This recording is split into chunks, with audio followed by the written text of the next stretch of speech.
Hi hello friends, welcome. எல்லாரும் எப்படி இருக்கீங்க? இன்னைக்கு வந்து சூப்பரான ஒரு குருமா பார்க்கலாம். நீலகிரி குருமா டிஃப்ரெண்டாக இருக்கும். இது டேஸ்ட்டு சூப்பராக இருக்கும். அதுக்கு நல்லா எல்லா காயும் கட் பண்ணி வச்சுருக்கிறேன்.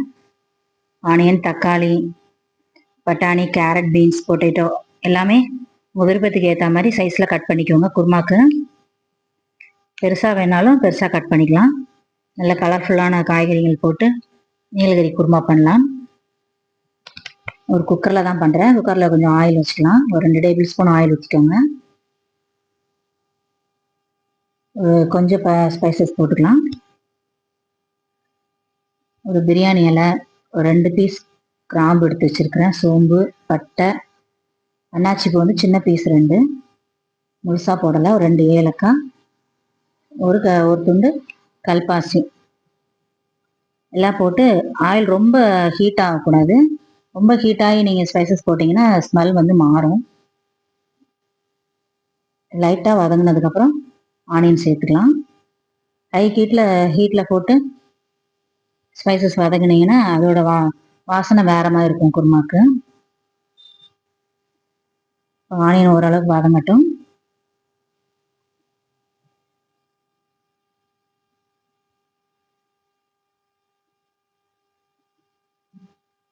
கட் பண்ணி வச்சிருக்கிற தக்காளி சேர்த்துடலாம். ஒரு தக்காளி தான், அது மீடியம் சைஸ் தக்காளி.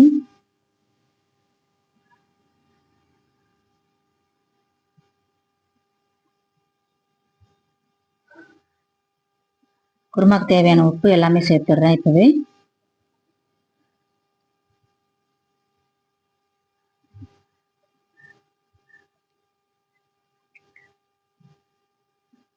கொஞ்சம் வதங்கினதுக்கப்புறம் கட் பண்ணி வச்சிருக்கிற மற்ற காய்கறிகளையும் சேர்த்துக்கலாம். உங்களுக்கு பிடிச்சமான காய்கறி காலிஃப்ளவர் கூட போட்டுக்கலாம். அன்றைக்கி பட்டாணி ஒரு 4 ஹவர் ஊற வச்சுருந்தேன். அந்த பட்டாணி தான், ஃப்ரெஷ் பட்டாணி இருந்தால் நீங்கள் அப்படியே போட்டுக்கலாம்.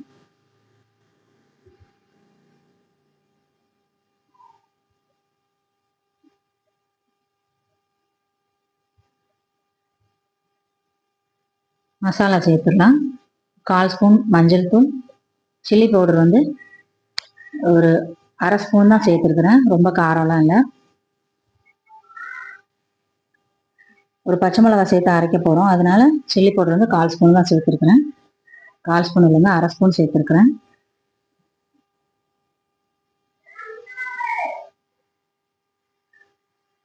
அவ்வளோதான். மூடி போட்டு ஒரு 2 விசில் விட்டுடலாம். ஹை ஃப்ளேம்லேயே விட்டுருங்க, ரொம்ப ஸ்லோவாக வச்சு ரொம்ப குழைய வேண்டாம். ஹை ஃப்ளேமில் 2 விசில் வச்சுட்டு ஆஃப் பண்ணிடுங்க. அது விசில் வர்றதுக்குள்ளே நம்ம வந்து மிக்சி ஜாரில் அரைக்க வேண்டியது பார்த்துடலாம். ஒரு 3 டேபிள் ஸ்பூன் தேங்காய், 1 டேபிள் ஸ்பூன் பொட்டுக்கடலை எடுத்திருக்கேன்.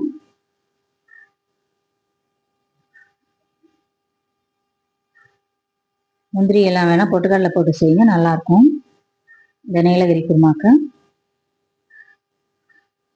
இஞ்சி கொஞ்சம் ஒரு 4-5 பீஸ் குட்டி குட்டியாக போட்டிருக்கேன். ஒரு 4 பீஸ் கார்லிக்,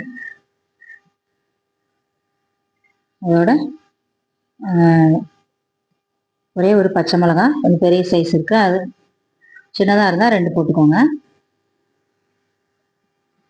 ஒரு கைப்பிடி புதினா, ஒரு கைப்பிடி கொத்தமல்லி,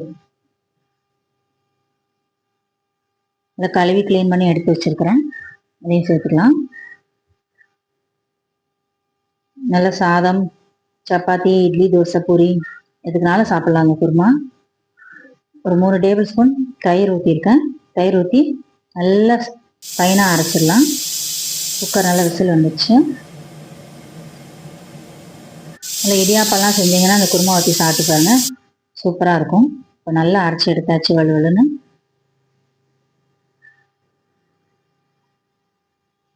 விசில் இறங்கிடுச்சு.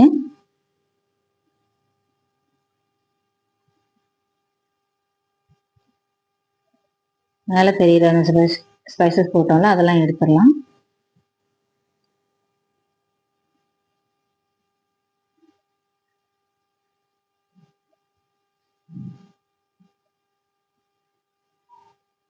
அரைச்சி வச்சிருக்கிற மசாலா சேர்த்துக்கலாம். அடுப்பை ஏற்றிட்டு மசாலா சேர்த்து கொதிக்க விட்டுடலாம். உங்களுக்கு எல்லோவா எல்லாம் ரெட்டாக வேணும் அப்படின்னா அந்த க்ரீன் ஒரு கொத்தமல்லி புதினா போடுறத கம்மியாக போட்டுக்கோங்க. நீலகிரி குருமா கொஞ்சம் க்ரீனாக தான் இருக்கும் லைட்டாக. ஆனால் டேஸ்ட் சூப்பராக இருக்குங்க.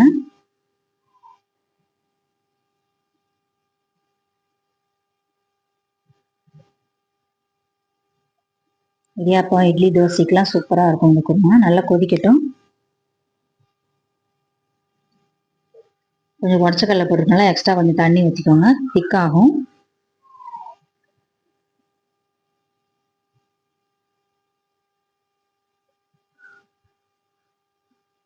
அதான் நல்லா கொதிச்சிருச்சு. ஒரு 2 நிமிஷம் கொதிக்க விட்டால் போதும். ரொம்ப கொதிக்க வேண்டாம், தேங்காய் போட்டு அரைச்சிருக்கனால 2 நிமிஷம் கொதிக்க விடுங்க, சூப்பராக ரெடி ஆயிரும். ஓகே ஃப்ரெண்ட்ஸ், நீங்களும் இந்த மாதிரி செஞ்சு பார்த்துட்டு டேஸ்ட் எப்படி இருக்குன்னு சொல்லுங்கள்.